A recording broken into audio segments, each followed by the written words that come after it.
तो उसके बाद उन्होंने फिर फिल फॉर, मुझे याद है उन्होंने एक उर्दन के एक मुफ्ती साहब थे, उसके पास जैसे वो बच्चे को कोई बीमारी पकड़ी गई होती डॉक्टर के पास स्पेशल डॉक्टर, वो बिल्कुल ऐसे ही हुआ। तो मैं, मुझे याद है वो मीटिंग थी, वो खुसर खुसर चल रही थी दो बुजुर्गान की, और मैं बैठा हुआ था अकेला किसी सोफे पे, और फिर घंटे डेढ़ बाद उन्होंने मुझे बताया कि you have to come here every day, and I said sure, क्यों नहीं। बाद में पता चला ये मेरी वो है, मतलब रिहेबिलिटेशन सेंटर है। कि आप ना बहुत ज़्यादा ही आप बाइबल खेलना है, कुरान में आए ज़रा, तो आपको वो ट्रांसफॉर्म करना वापस से अल्हम्दुलिल्लाह, it was the most beautiful journey, I went on the most beautiful journey of my life, because school में तो मुझे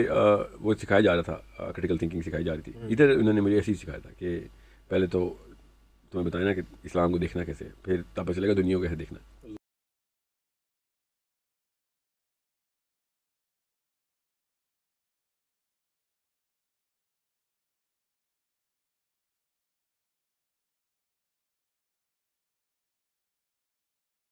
तो